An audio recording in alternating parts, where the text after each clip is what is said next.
안녕하세요. 잼잼 리뷰입니다. 김은숙 작가가 절 설레게 하지 못했던 적은 단 한 번도 없었습니다. 저의 20대는 파리의 연인의 박신양과 시크릿 가든의 현빈이 있었고, 결혼 후에 찾아온 태양의 후예 송중기와 도깨비의 공유, 그들의 백허그는 유부녀의 심장도 가차없이 폭격하기 충분했죠. 상속자들을 보지 않은 건 부유층 고교생들의 사랑과 우정이 더 이상은 궁금하지 않은 나이였었고, 이민호라는 배우가 너무 잘생겨서 저의 취향과 맞지 않았기 때문입니다. 그런데 김은숙 작가가 상속자들의 이민호와 도깨비의 김고은을 주연으로 한 더킹 영혼의 군주로 돌아왔습니다. 별로 끌리지 않았어요. 이민호는 너무 잘생겨서 내 취향이 아니고 김고은은 새로울 것 같지 않았거든요. 또한 1, 2화의 시청률을 11%로 두 자릿수였지만 높은 기대감엔 미치지 못한다는 평이 많았습니다. 저도 1, 2화는 엄청 재미있진 않더라고요. 그리고 3, 4화 시청률이 9% 소폭 하락했는데요. 하지만 4화 마지막 장면까지 보고 5화를 보지 않을 수 있는 사람이 있을까요? 저는 없다고 봅니다. 정태을이 대한민국의 평행세계인 대한제국으로 이곤과 함께 넘어가면서 본격적인 서사가 시작됨을 알렸고, 태을과 이곤의 로맨스에 발동이 걸려버렸거든요.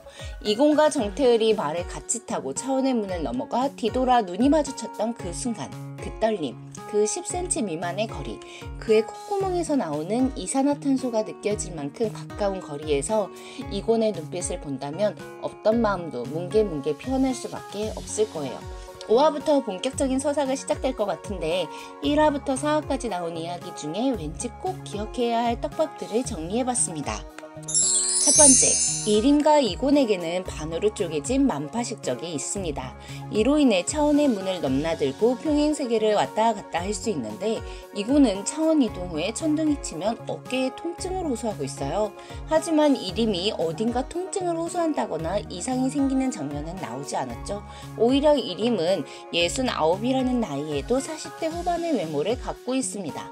만파식적을 갖게 됨으로써 늙지 않게 된 것 같은데, 그런데 이상한 점이 하나 있어요. 등장인물 소개에는 40대 후반의 외모라고 되어 있는데 이림이 영모의 밤을 실행했던 건 44살입니다. 40대 초중반의 외모라고 해야 맞는 거죠? 근데 40대 후반의 외모로 설정한 게 이상하더라고요.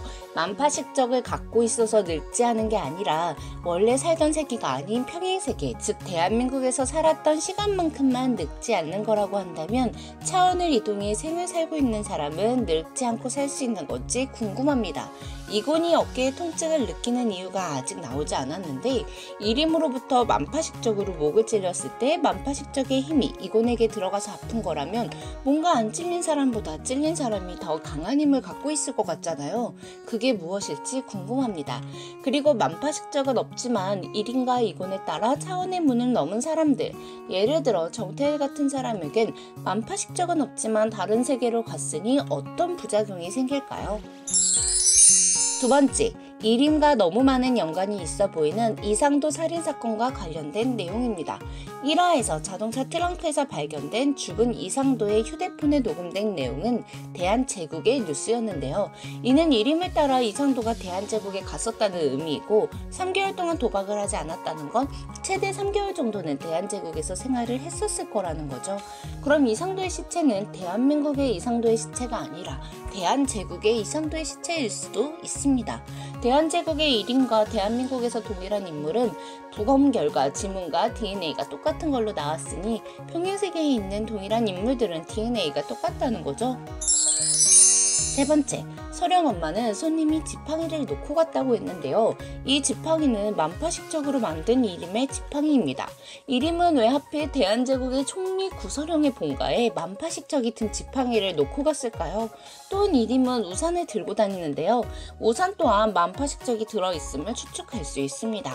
그렇다면 이림은 반토막이 났던 만파식적을 또 반토막을 내서 지팡이와 우산에 반반 넣고 다니는 건지, 그렇다면 만파식적은 잘게 잘라내도 평행세계를 이동하는 데에는 전혀 문제가 없는 건지, 그러면 하나로 다시 합쳐질 만파식적은 평행세계를 이동하는 것 이외에 과거와 현재, 미래를 왔다 갔다 하는 힘 같은 또 다른 힘을 갖게 되는 건지 궁금합니다. 네 번째, 대한민국의 1900년대 초에 활동했던 김소월 시인은 대한제국에는 없다는 설정이라 정태을이 김소월 시를 응용한 말을 이고는 알아듣지 못했고 대한제국이 넘어가기 전 김소월 시집을 샀는데요. 또 이 시집을 나보기 봤죠. 또한 대한제국은 분단국가가 아니고 히토류 강국입니다. 이림은 유경무에게 히토류에 대한 책을 전달했습니다. 대한민국에는 없는 책이라면서요. 대한민국과 대한제국에 오고 가는 책들이 어떠한 역할을 하게 되진 않을까요? 다섯 번째, 황제만이 사용할 수 있다는 사인검은 이곤의 아버지가 죽었던 장소에서 25년간 방치되었는데요. 평행세계를 다녀오는 이곤은 이림 또한 차원의 문을 넘을 수 있다는 생각을 하여 비어있던 사인검의 자리에 이곤의 침대 옆에 돌려놓습니다. 사인검은 이곤과 이림의 싸움에 어떠한 역할을 하게 될까요? 마지막으로 이건 진짜 궁금한데요. 차원의 문이 있는 대나무 숲은 분명 대한제국의 황궁 근처인 듯 싶습니다. 그렇다면 부산인데 이곳은 막시무스를 타고 서울 중구에서 부산까지 내려간 걸까요? 아니면 대한제국에는 부산에 있는 대나무 숲이 대한민국의 서울과 연결이 되어 있는 걸까요? 정태을이 대한제국으로 넘어가면서 평행세계를 인정하고 황제인 이곤과 함께 지내는 모습이 너무 재미있을 것 같은 오화입니다. 지금까지 잼잼 리뷰였고요. 앞으로 더킹 영혼의 군주 리뷰는 계속됩니다. 감사합니다.